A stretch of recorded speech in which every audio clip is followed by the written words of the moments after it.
I'm Cosmic Conroy, and you are very welcome to this, the 13th of July episode of the Bitcoin Tarot podcast, in which we ask the question, is technical analysis any better than reading the tarot?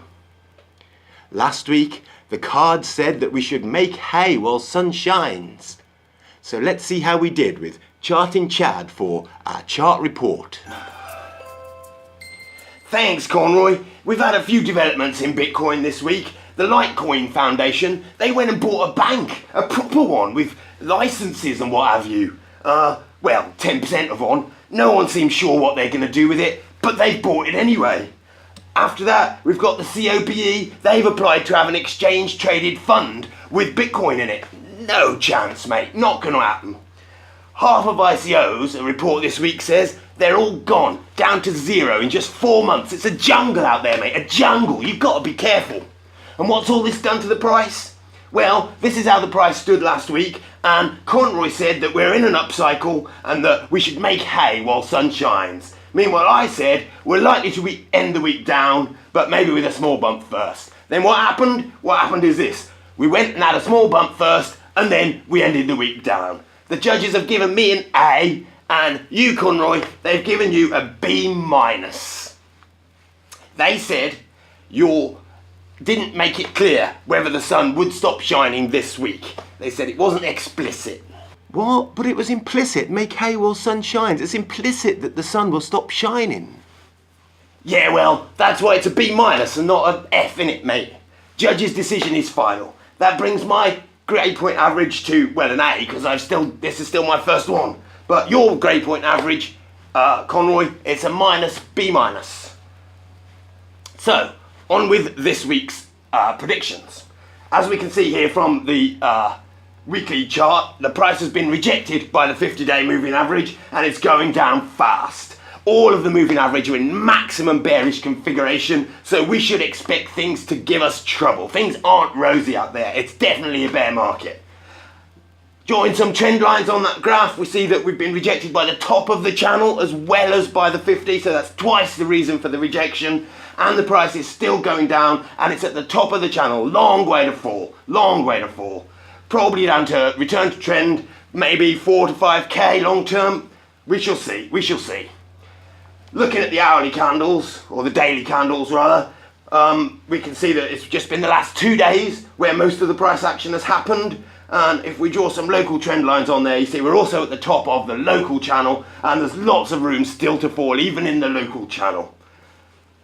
Gotta figure it's going to go down to previous lows, then maybe a small bounce up, maybe down. If we look at the hourly chart, you'll see we've already passed the prior high level there, and we're heading down almost certainly to that bottom purple line.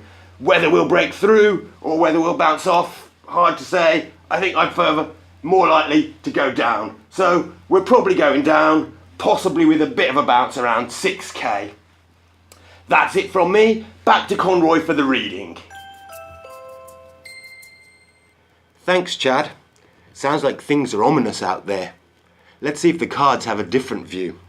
We'll do our usual 4-card reading, with the first card representing the past, the second card representing the current moment, the third card represents the future 7 days of Bitcoin, and the final card represents an overall meta, sort of causality for the timeline. So we'll begin with our first card. Our first card represents the last 7 days in Bitcoin, and that card is the 8 of Wands, Swiftness. It represents action and change, and we did indeed see a change of price going down, and we did see a change in the direction of price very swiftly, more swiftly than the judges thought I implied. So it seems we're doing quite well so far. Let's move on to our next card. Our second card represents the current moment in Bitcoin, and that card is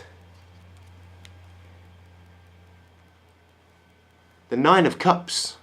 It's happiness. It doesn't seem like a very useful card to represent the current moment in which the price is once again plummeting towards 6k. I don't feel a lot of happiness myself. Perhaps the cards which show cups running over represents the price being overinflated. Perhaps the next card will help sort it out. Our third card represents the next 7 days in Bitcoin. And that card is the Four of Wands. Completion. The confusion in this reading continues. The Four of Wands is usually a very happy card. Unless, of course, it means the completion of our happiness. It does also mean endings. Let's see if the final card can clear up this confusion. Our final card represents an overall causality, a meta card, a reason for the timeline. And that card is the first trump card, the Mage.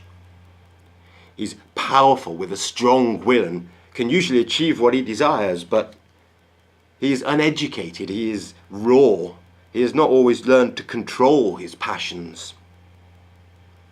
The confusion in this reading continues. It's a very confusing reading this week, and I confess that I do not really understand what the cards are telling us. But my best interpretation is that the swift change in price direction last week will make whatever happiness we seem to have now be completed, because while Bitcoin is very powerful, it is yet very young and its power is unrestrained. In the next week, whatever happiness we have will be completed. That's the end of our reading for this week. We'd like to do a longer show and perhaps focus on some other coins or delve into more detail on an issue other than price, but we can't afford to take the time off work to do it. If you'd like to chip in to help fix that, here's a Bitcoin address. Sending Bitcoin to us will ensure that we don't do any other currencies at all in our side reading in the longer format show. Here's an Ethereum address. Ethereum are currently in the lead, and if they remain in the lead when we reach the end of the fundraising drive, we will do a side reading on some Ethereum issue. Here's an Ethereum Classic address. They're in second place, and if they're still in the lead when we reach the end of the fundraising drive, we'll do a side reading on Ethereum. Likewise for Bcash. No Bcash donations yet? Will you be the first? Do you like big blocks? Send them here, and if we have more Bcash than any other currency at the end of the fundraising drive, we will do a side reading on big blocks. There's just 3% of the show funded so far, and Ethereum is still in the lead, so if you want to change that, please donate now. Otherwise, we're also happy if you like and share and upvote, and let's hope we get some happiness this week. Until then, may the Bitcoin bless you.